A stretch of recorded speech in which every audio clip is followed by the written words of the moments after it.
경기창작센터 입주기획자 이문석이라고 하고요.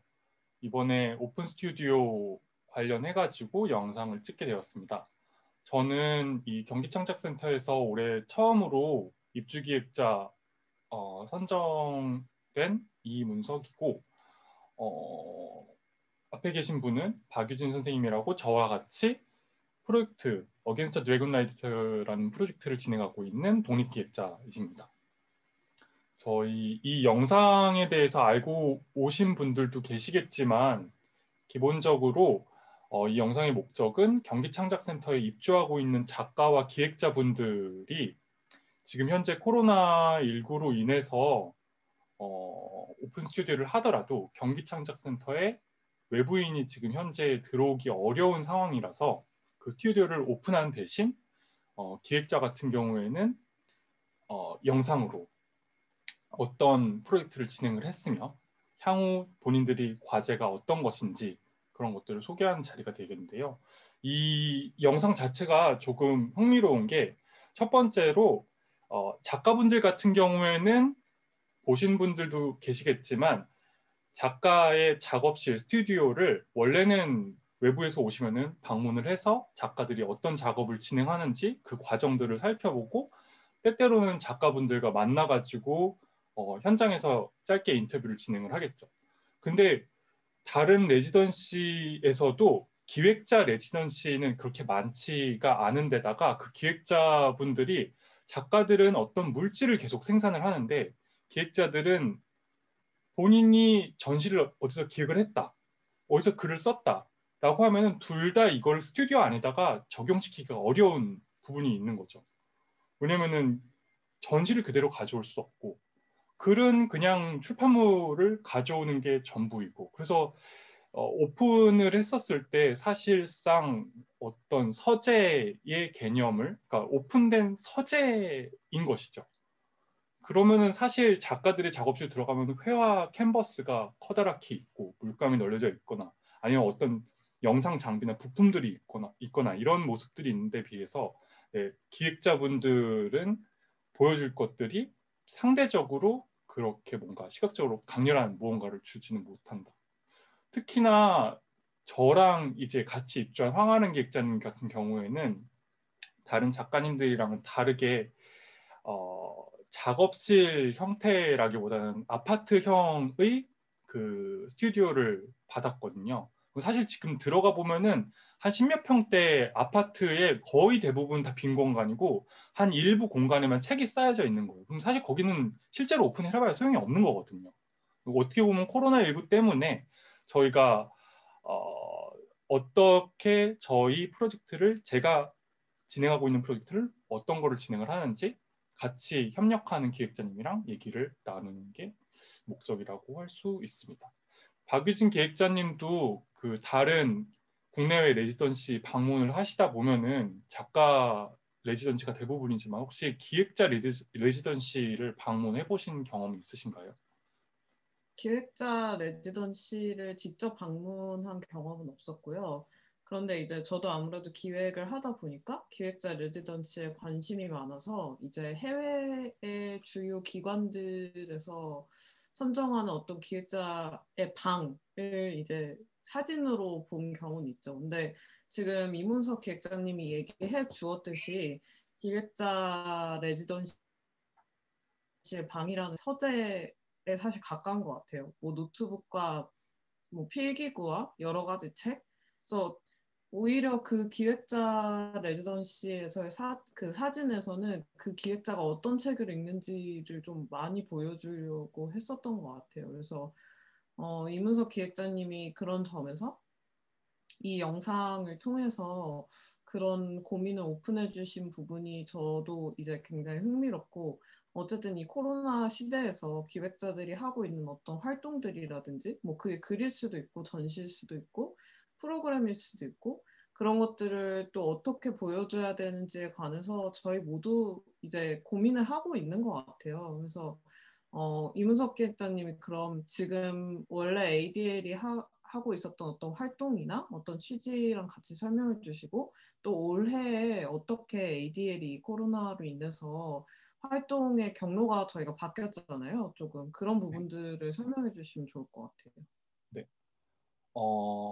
저랑 박유진 기획자님이랑 현재 작년부터 같이 진행하고 있는 프로젝트가 Against the Dragonlight, 줄여서 ADL 프로젝트라는 프로젝트를 진행을 하고 있는데요. 우선 박유진 기획자님도 역시 저랑 마찬가지로 저도 동아시아 지역 안에서의 벌어지는 예술 현상, 시각 문화 이런 것들에 관심이 많은데 박유진 기획자님도 독립기획자로서 동아시아와 동남아시아 안에서 어떻게 서로 다른 시공간의 문화가 불분명한 경계에서 교차하는 지점들을 연구하고 기획하는 데 관심을 많이 가지고 계신데요. 저랑 박유진 기획자님이 작년부터 시작하고 있는 이 어게인스트 드래곤라이트 프로젝트라는 거는 아시아의 네마리옹이라고 불리는 지역, 서울, 홍콩, 타이베이, 싱가포르 이런 네 개의 지역이 1960년대부터 권위주의 정권이 탄생하면서 수익적인 정치 문화와 이에 좌우되는 문화 생태가 굉장히 지속되고 있었고 이런 탑다운 방식의 정치적인 제한적인 상황과 정치적으로 제한된 상황과 문화적으로 이 정치적인 제한점에 반응하는 어떤 상황들의 좌표를 찾고 예술가들이 어떤 활동을 하며 사회적으로 무슨 발언들을 하는지를 추적하는 리서치 프로젝트입니다. 그래서 신흥경제 지역에서 벌어지는 어떤 문화적인 실천 중에서 위로부터의 문화 생태계가 어떻게 조성되어 왔고 그 다음에 그 아래로부터에서는 사회 참여형 예술이라고 하는 일군의 형태의 예술 장르가 어떤 식으로 조성되고 진행되어 왔는지 그리고 그 예술가들은 누구이며 그 예술가들은 어떤 작업을 하고 있는지를 살펴보는 것을 목적으로 하고 있습니다. 특히 작년부터 시작이 됐는데 작년에는 이제 홍콩을 중심으로 이제 작가분들과 교류를 해왔었고요.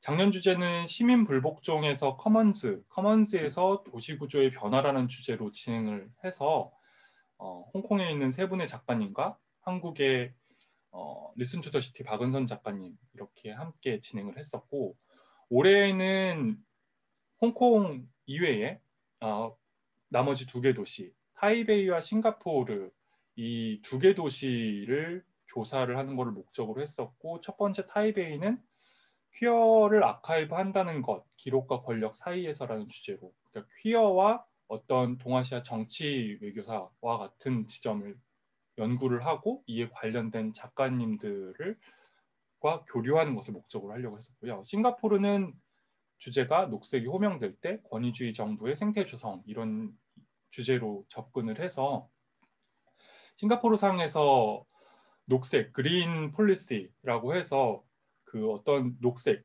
생태라고 하는 우리에게는 굉장히 긍정적인 이 키워드를 정부가 특히 동남아시아의 국가가 어떤 식으로 전유하는지에 대해서 알아보는 것을 주된 목표로 삼고 있었습니다. 네, 있었습니다가 되는 이유는 이게 원래는 이 타이베이, 싱가포르 두 개 지역을 가지고 조사를 하고 실제 현지 도시로 방문을 해서 현지 작가님들과 교류를 통해서 그 지역에 어떤 미술계가 형성되어 있고 이 미술계가 반응하는 지점이 무엇이며 그것들이 사회의 어떤 지점을 특히 아시아 네마리옹이라고 불리는 지역에 어떤 지점을 건드리려고 하는지 살펴보려고 하는 게 목적이었는데 아시다시피 저희뿐만 아니라 코로나19 사태로 인해서 국경이 폐쇄되는 것은 물론이거니와 사실 국내 안에서의 이동도 지금 좀 자유롭지 못한 상황인 거죠. 이게 사실 거의 전 세계 다 퍼져 있기 때문에 심각한 부분도 있고 비교적 국가의 방침에 순응하는 어떤 문화 때문인지 동아시아 지역은 구미권 지역에 비해서는 조금 더 절제된 모습을 보이고 있지만 역시 그렇다고 하더라도 저희가 방문을 하거나 작가님들과의 직접적인 교류, 대면 교류를 하는 거는 어려운 상황인 거죠. 이런 상황이 이제 경기창작센터뿐만 아니라 다른 일선의 미술관, 미술 프로젝트, 작가들의 작업 이런 데도 다 반영이 되는 것을 볼 수가 있습니다. 그래서 당연히 제일 어려운 점은 박유진 기획자님과도 늘 얘기를 하지만 현지에 갈 수가 없다는 게 제일 그냥 그 자체만으로도 힘든 거예요. 국내 작가님들도 작가님들 중에서 어떤 작업을 해주세요. 어떤 작업을 소개해 주세요. 만나서 미팅을 했으면 좋겠습니다. 인터뷰를 진행해 주세요. 글을 써주세요. 이런 요청을 드릴 때 저희가 보통은 이메일을 쓰고 안 되면 바로 전화를 한 다음에 작가님 받아주세요. 이렇게 할 텐데 해외 작가분들 같은 경우에는 일단 근거리 없고 만날래야 만날 수가 없고 늘 소통하는 창구는 이메일 혹은 비교적 생생하게 접근한다고 하더라도 지금처럼 이제 줌 미팅 정도의 하나이기 때문에 이런 점에 있어서 좀 밀접한 그 관계망 형성이 좀 어려운 게 있죠. 박유진 기획자님도 이제 올해 뭐 한 반년 넘게 혹은 작년부터 ADL 함께 참여를 해주셨었는데 홍콩에서도 사실 어려운 상황이었죠. 작년에서 홍콩의 정치적인 상황 때문에 그 현지에 접근하기가 쉽진 않았는데 올해는 아예 접근 자체를 못하고 있는 상황. 이런 상황이 다른 지점에서 힘든 부분이 있었을 텐데 그런 부분 느끼신 점을 좀 설명을 해주시면 좋을 것 같습니다. 작년에 홍콩은 물론 이제 다들 아시다시피 굉장히 혼란스러운 상황 속에 있었죠. 모든 국제적인 매스컴들이 주목을 할 만큼 상황이 어떻게 급변할지 모르는 정치적인 혼란 그리고 사회적으로도 그리고 사람들과의 관계에 있어서도 굉장히 빠르게 모든 것이 바뀌는 상황이었지만 적어도 작년에는 홍콩을 한 세네 번 방문한 것 같아요. 이제 이문석 기획자님과 함께 방문하기도 했고 따로 방문하기도 했고 그랬을 때 거기에서 직접 만난 사람들의 이야기를 듣거나 뭐 사실은 잘 몰랐던 곳인데 거의 현지인을 통해서 방문을 하게 되거나 꼭 이제 뭔가 프로젝트를 실현시키기 위해서가 아니더라도 스몰 토크가 저는 개인적으로 좀 중요하다고 생각하는데 스몰 토크를 통해서 아주 작은 관계들을 만들어내고 그러니까 밥을 같이 먹는다든지 그런 관계들을 만들어내어서 더 그 지역의 어떤 문화를 사실 그 외부인으로서 경험하는 것 자체만으로도 저는 그 ADL 프로젝트의 좀 중요한 점이 됐었던 것 같아요. 그런데 이제 올해 같은 경우에는 뭐 다들 마찬가지지만 대만과 싱가포르를 저희가 주제도 선정했고 이제 작가님들도 선정을 했는데 갈 수 없는 상황에서 그러면 도저히 갈 수 없는 상황에서 한 번도 보지 못한 작가들과 어떻게 일을 할 것이냐 이제 이런 기초 단계에서부터 고민이 생기는 거죠. 싱가포르를 가보지 않았지만 싱가포르의 자연과 녹색 정치에 관해서 어떻게 이야기할 것이며 대만을 가지 않았지만 대만에서의 퀴어 혹은 아트씬 그리고 거기 안에서의 어떤 현재 고민거리들에 대해서 과제들에 대해서 우리가 어떻게 이해할 수 있고 접근할 수 있는가에 대한 지금도 굉장히 큰 고민을 하고 있죠. 그러니까 원래 그래서 새삼 이제 미술이나 예술이 굉장히 국제 교류가 많았다라는 거를 새삼 이제 느끼게 되는 거예요. 저희가 서로 지역이 달라도 같이 리소스를 공유하고 이것에서 대화를 나누고 공통점과 차이점을 알아가는 것 자체가 굉장히 많은 사람들에게 중요한 부분이었는데 그것을 직접 방문하지 못했을 때 그 대안은 무엇인가 라는 생각을 이제 하게 되었고 그래서 사실 이문석 기획자님과 이제 ADL을 통해서 직접 편지를 원래 올해 4차례 방문 예정을 저희가 잡았었잖아요. 처음에 이렇게 심각하지 않았을 때는 4월엔 갈 수 있겠지. 그다가 8월에 갈 수 있겠지. 추석 때 갈 수 있겠지. 하고 나서 12월에 갈 수 있겠지까지 왔는데 벌써 이제 10월 말이 되어가고 있는 상황에서 저희는 이제 결론을 내렸죠. 한 번도 못 갈 수도 있겠다. 그런 상황에서 국제교류를 도대체 어떻게 할 것이냐. 그래서 원래는 저희가 좀 부가적인 프로그램 잠깐 이벤트식으로 하는 좀 부차적인 프로그램으로 생각을 해냈던 게 있어요. 근데 그거를 저희가 메인으로 올해 좀 그 ADL을 주요 활동으로 끌고 나가려고 하는 게 있는데 그게 뭔지 이문석 기획자님이 소개를 좀 해주세요. 네, 원래 처음에 ADL이 국제 교류 프로그램을 진행한다고 했었을 때에는 저희가 작년에 홍콩에서 작가들과의 교류한 플랫폼을 이제 올해에도 두 개 도시, 타이베이와 싱가포르 두 개 도시에 적용을 하려고 했었죠. 그 포맷은 일단 해외에 기획자는 두 번 이상 그 현지로 방문을 해서 현지의 작가들과 만나고 그 작가들이 추천하는 지역 혹은 공간을 탐방을 하고 그 경험을 토대로 다시 연구를 하고 좀 더 연구가 심화되면은 국내에서 해당 지역에 관련된 주제를 가지고 있는 작가님들과 다시 방문을 해서 좀 더 심도 있는 2차 방문 그리고 교류, 대화 이런 걸 진행을 한 다음에 해외에 있는 작가님들을 국내로 초청을 해가지고 스크리닝, 심포지움, 그 다음에 투어 이렇게 몇 가지 프로그램을 진행을 하는 것. 그 다음에 맨 마지막에는 이 교류의 결과물, 대담을 나눈 것들, 글을 요청드렸던 것들, 작품 스크리닝을 요청드렸던 것들, 이런 다양한 부분들을 기록을 남겨가지고 저희가 출판물을 만드는 것까지 이게 일반적인 플랫폼이었었는데 올해는 가는 것부터가 막히니까 대안적으로 박윤진 기획자님이 이제 추천을 해주셨던 게 메일 아트가 되는 것이죠.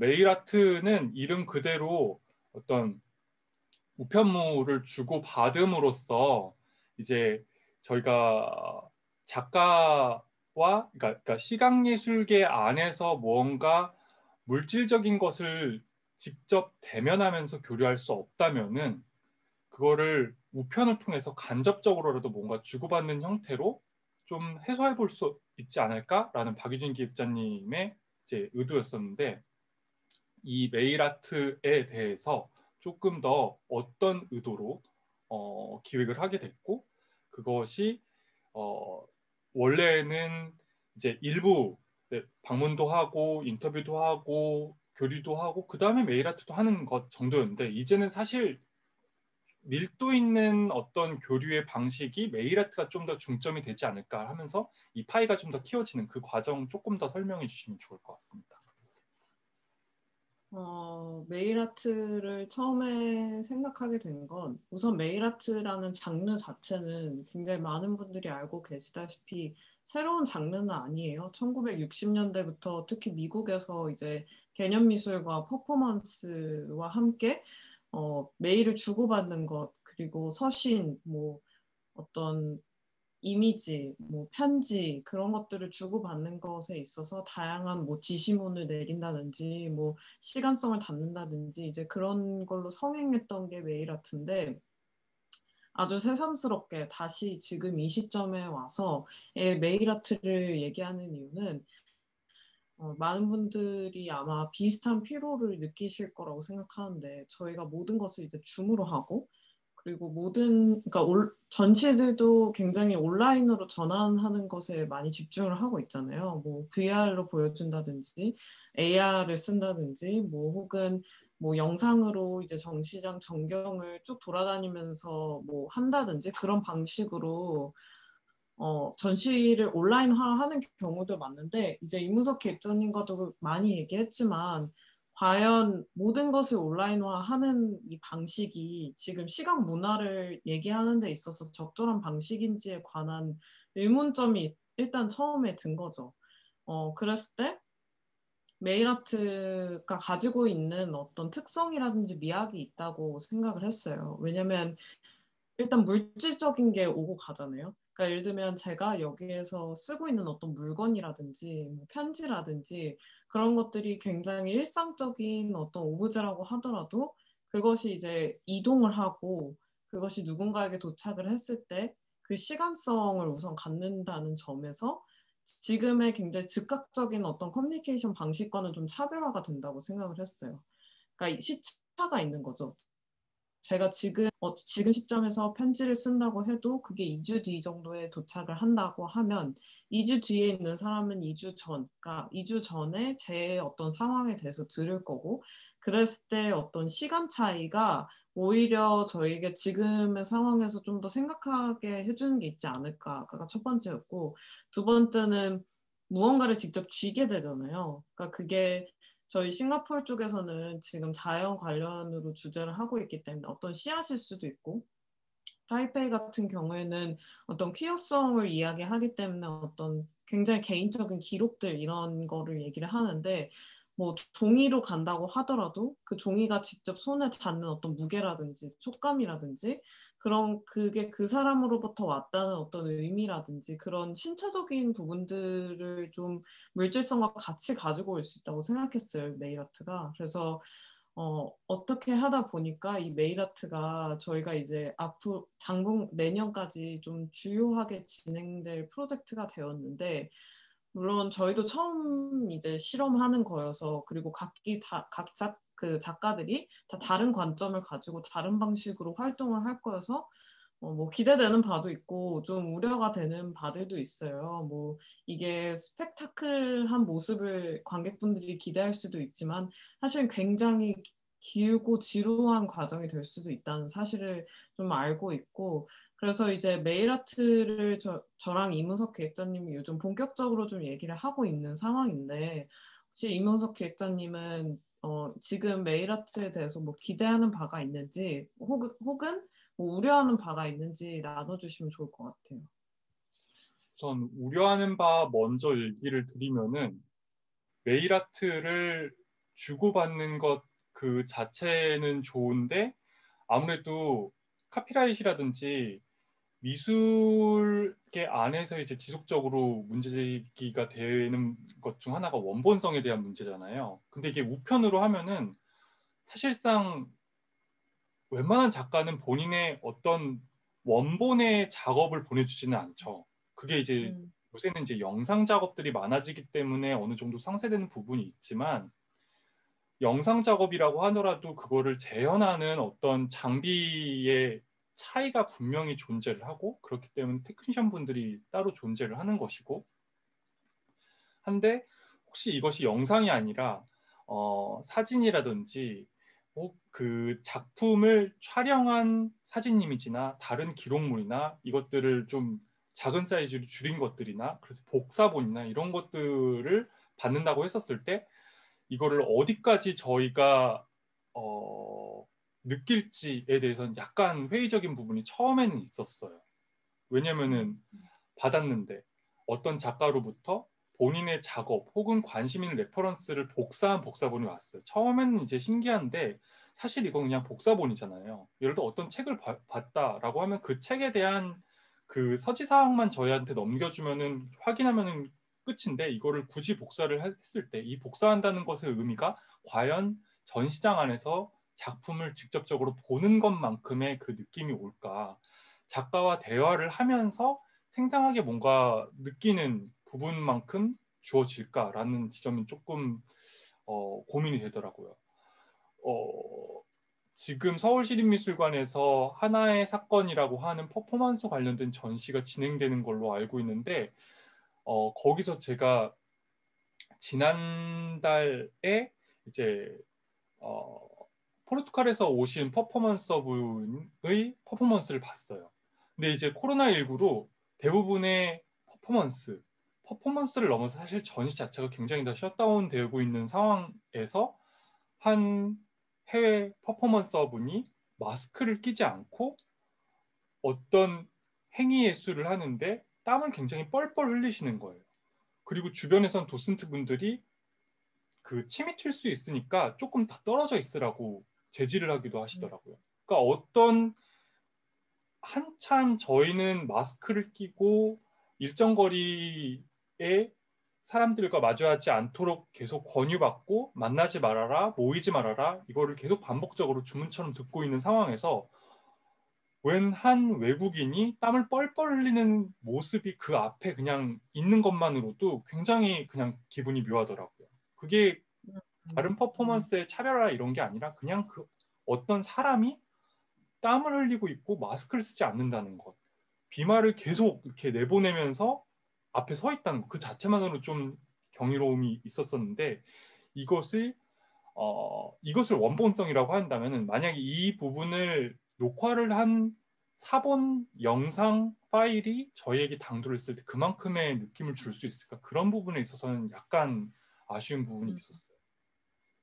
근데 그럼에도 불구하고 되게 기대되는 바는 저희가 지금 이렇게 줌 미팅을 지금 영상을 녹음을 하고 있고 사실 저희 몇 번 해외 작가님들이랑도 혹은 해외 작가뿐만 아니라 국내 작가님들 혹은 저희끼리도 줌 미팅 많이 사용을 했었잖아요. 줌, 스카이프, 구글 밋 이런 온라인 플랫폼을 사용을 했었을 때 미세하게 깨져 있는 프레임이라든지 화질이라든지 그리고 그렇게 약간 아주 미세하게 시간의 그 차이를 두고 느리게 움직이는 상대방의 모습을 보면서 내가 반응을 하는 모습들 이런 게 점점 익숙해지고는 있지만 여전히 그 격차가 느껴졌을 때에 뭔가 아쉬움이 남는 거죠. 그래서 강연을 들어도 뭔가 빨리 피로해지고 대화를 하더라도 아주 오래 이어지지 않고 상대방의 반응을 어, 제대로 하지 않았었을 때 내가 제대로 얘기를 하고 있는 건가? 조금 더 자기가 대화하거나 제시하거나 제안하는 거에 있어서 회의를 느끼기 빨리 느껴지더라고요. 그래서 저도 어디선가 들었는데 어, 대학생들과 교수분들한테 이 본인이 비대면 수업을 진행을 하고 난 다음에 어떤 수업이 더 좋았는지, 대면 수업이 더 좋았는지, 비대면 수업이 좋았는지를 물어봤대요. 둘 다 결과는 대면 수업이 더 좋았다라고 결론이 났어요. 이 사실 자체는 그렇게 신기하진 않은데 더 재밌는 거는 그러면은 학생들한테는 교수는 비대면을 좋아할까, 대면을 좋아할까? 교수한테는 학생들이 대면을 좋아할까, 비대면을 좋아할까? 라고 했을 때 서로 상대는 비대면을 더 좋아할 것이라고 착각을 하고 있었다는 사실은 다 대면이 좋다는 거예요. 그냥 차라리 앞에 보는 게 더 좋고 앞에서 누군가가 자기 강연하는 게 좋고 제안하는 게 좋고 이런 게 좋은데 교수는 학생이 비대면 좋을 거야. 그래야지 본인 수업 더 집중 안 할 수 있으니까. 학생들은 교수는 그냥 집에 가서 수업하면 되니까 그게 더 편할까라고 약간 이 착각을 서로 하고 있었던 거죠. 사실은 다 서로 만나고 싶어 했었고 대면하는 무언가 교류를 원했었던 거죠. 그렇기 때문에 우리가 이메일이나 줌 미팅이나 이렇게 뭔가 디지타이즈 되어 있는 그 정보에 익숙하기를 계속 강요받고 여기에 피로감을 느꼈을 때 그냥 몇 장의 사진 혹은 소포 이런 것들이 도착을 했었을 때 또 다른 그 정동의 격차가 있을 수 있겠다라는 생각은 들더라고요. 그래서 메일 아트에 대해서 이게 가지는 한계점까지도 사실은 좀 기대되는 부분이 있어요. 우리가 어떤 한계점을 얘기할 수 있을까까지도 좀 기대되는 부분이 메일 아트에 있어서 또 다른 기대되는 지점이라고 생각이 됩니다. 네. 그래서 장황하게 이제 얘기를 막 이렇게 나눴는데 아무튼 박윤진 기자님이랑은 저는 이제 어게인스트 드래곤 나이트라는 프로젝트를 올해 방문하지 못하더라도 이렇게 메일 아트라는 형식으로 진행을 하려고 하고 올해 전시뿐만 아니라 그 전시 이전에 기획자들이 작가를 만나고 리서치하고 현지 방문하고 탐방하는 그 일련의 중간 과정, 그러니까 기획자들에게 중요한 이 리서치의 과정조차도 비대면으로 전환되면서 굉장히 서로 혼란스러워하는 부분들이 있는 것 같아요. 이런 부분에 대해서 저도 경기창작센터 안에서 지금 어떻게 이 부분을 생각을 해야 될지 고민을 하고 있고 아마 다른 기획자님들은 더 열심히 그런 부분에 대해서 고민을 하시겠죠. 이런 부분이 지금 이 오픈 스튜디오를 경험하시는 재생하시면서 확인하시는 분들에게도 어떤 질문을 던져줄 수 있지 않을까 싶어요. 지금 아마 제가 입주계획자로서 들어왔을 때의 이 영상뿐만 아니라 다른 입주기획자님인 황하란 기획자님이나 아니면은 입주 작가님들의 각각 VR 오픈 스튜디오를 경험하신 분들이 있으셨을 텐데 비대면이란 것이 미술계 안에서 시각 언어 안에서 그러니까 전시장 안에서 생생한 무언가를 바라보다가 보기는 보는데 미세하게 깨져 있는 프레임이라든지 조금 설립게 레코딩되어 있는 부분이 이런 것들을 우리가 이제 새롭게 익숙해져야 된다면은 여기서 우리가 본다는 것의 가능성은 무엇인지를 생각해 볼 수 있지 않을까 싶습니다. 네, 비록 저희가 이제 스튜디오를 딱 열고 네, 어서 오세요라고 하지는 않았지만 다른 방식으로 열렸다라고 생각을 하고 이야기를 이렇게 나누게 되었습니다. 네, 끝까지 경청해 주셔서 감사하고 또 이렇게 비대면 형식이 아니라고 하더라도 언젠가는 다시 대면의 형태로 교류를 하고 스튜디오를 열 수 있는 길이 생겼으면 좋겠습니다. 네, 참여해주신 박유진 기획자님 너무 감사하고 또 연락드리도록 하겠습니다. 감사합니다. 감사합니다.